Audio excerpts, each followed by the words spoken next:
All right, friends, well, welcome back to Park Junkie. Todd C out here another day in Washington today, meeting with legal counsel for the Energy and Natural Resources Committee here in about an hour. I'm just out here hanging out after lunch on the Capitol lawn, on the east lawn, right across from the Supreme Court, right back here. We're going to try to get in there for a little tour after my meeting with these folks here in just a little bit. But I wanted to touch base and thank you folks out there who are taking time and taking the effort to send comments and letters to your congressional representatives and your senators. Now, I know we're all skeptical of the ability of common folks like us to have a real impact and make a real change in this situation. Trust me, I know what you feel. This government of the people, by the people, and for the people, many believe has indeed perished from the earth. And myself today, I believe in large part we are a government of the corporation, by the corporation, and for the corporation. And we see that coming to light right now in the fight for public access to public lands. We see a corporate giant moving in and trying to take money from every single one of us who would use that public land. And I'm here to tell you, friends, that if we allow that to happen, future generations of Americans will suffer. Look, I'll be quite honest. I have spent the majority of my adult life roaming about in national parks, and I've already seen most of these lands. I have had experiences that will remain unparalleled in my life. I'm happy that I've had the experiences that I have, and I do look forward to having more incredible experiences wandering about in the natural areas of our public lands and national parks. However, I have no skin in this game in the long term.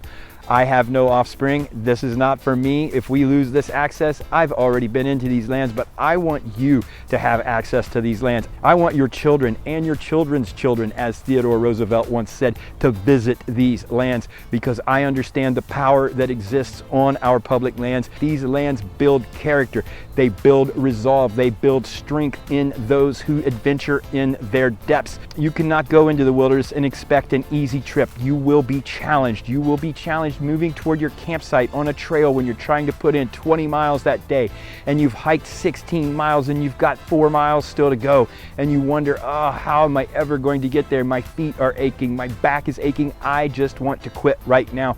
But you can't quit. You have to push on, you have to press on and get to your destination. Struggles like this build character. Climbing that mountain when you have 2,000 feet left to go to make it to the summit. Do you turn back or do you continue on? These are choices that we need to make in our lives. They build strength, they build resolve, they build character. And in the end, when we walk into these public lands and sacred shrines of nature, we think we're going in to learn about that land, to learn about that place. But my friends, what I have learned over the course of my lifetime, wandering about in these marvelous locations, we end up learning far more about ourselves than we ever do about that actual land. And that, my friends, is the glory of these places. That is what John Muir understood. That is what Theodore Roosevelt understood.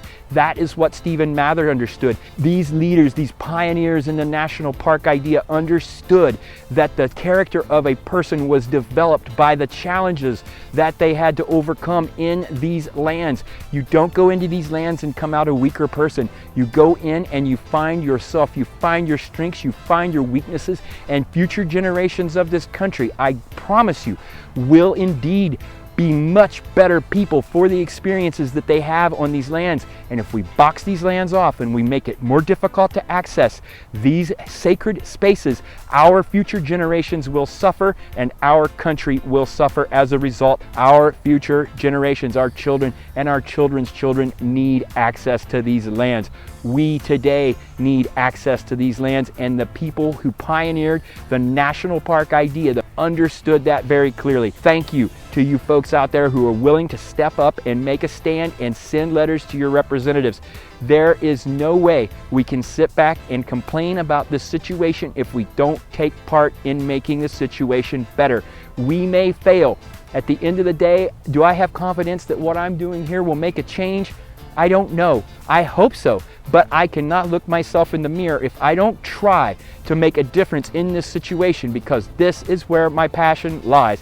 There are a lot of areas of our world today in this country in which we could say we are outraged. I remember I used to see bumper stickers that say, if you're not outraged, you're not paying attention. Ironically, I don't see many of those bumper stickers anymore, but there is a lot to be outraged about. And personally, This is my outrage. The shutting off of America's public lands to the American public and the move to corporatize the entrance process to these sacred lands. This is where we must say, no, this is not what this idea was put forth to do. The fact that you want to charge people for a reservation to get into the wilderness is completely inconsistent with the idea of public lands. Pioneers of this idea knew that we needed access to these lands because the challenges on these lands develop character and they develop strength in those who take part in activities upon them. And friends, I promise you, if we take this away from future generations, if we take the freedom and the ability to access these challenges away from our people, we will, as a country, pay the price in the future. We need to let the people right here know that these are our public lands and we do not want this reservation system. We do not want to be told when and how and where we can go in our parks. Public lands are public lands and they belong to all of us, and they were set aside, as the Organic Act of 1872 says quite clearly. And that's the act that set Yellowstone National Park aside as the world's first such park, the first in the idea of national parks. And in that act, it was clear that these lands were set aside for the benefit and enjoyment of the people.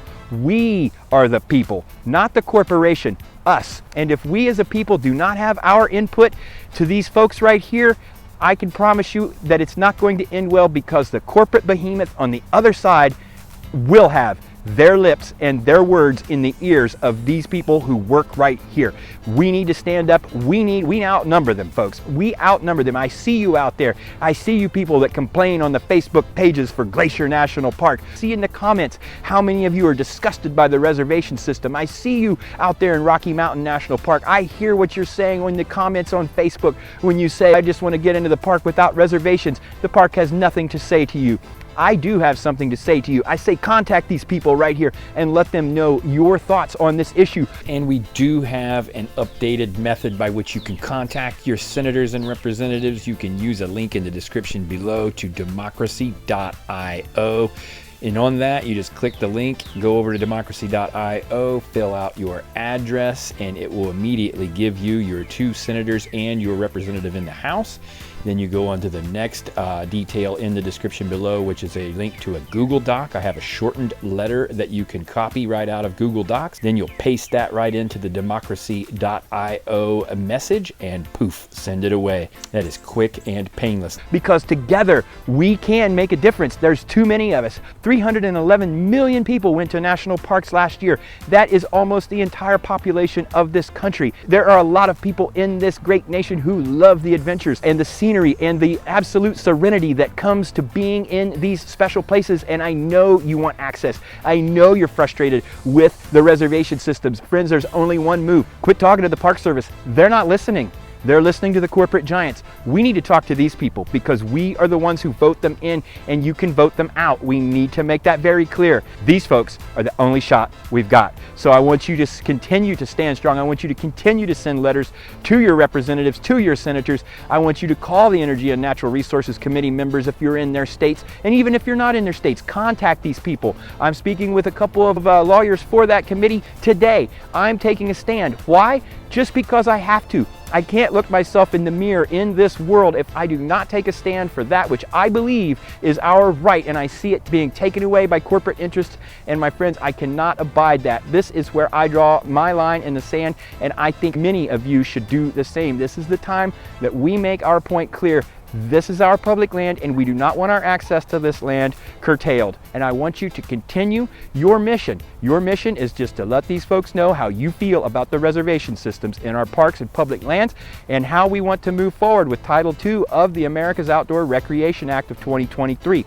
Also in that act, Title IV, the Film Act, sponsored by Senator John Barrasso out of Wyoming. Hats off to Senator Barrasso for actually taking up for the First Amendment and the free speech rights of American citizens on their public lands.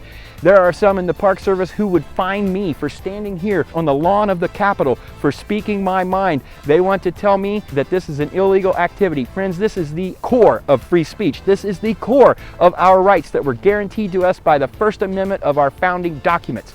Friends, I want you to let those folks in the Senate know that you want your free speech rights on public lands and that you do not want to be told that you cannot post something to a social media platform that was filmed on public lands. We need to stand up for the rights that are inherent on that land, and I appreciate every one of you who are doing that today. Friends, I've got to get moving here. It's time to get over to my meeting. I just want to check in and let you know that things are going pretty well. We're going to continue the fight for public access to public land and for our free speech rights here on this public land.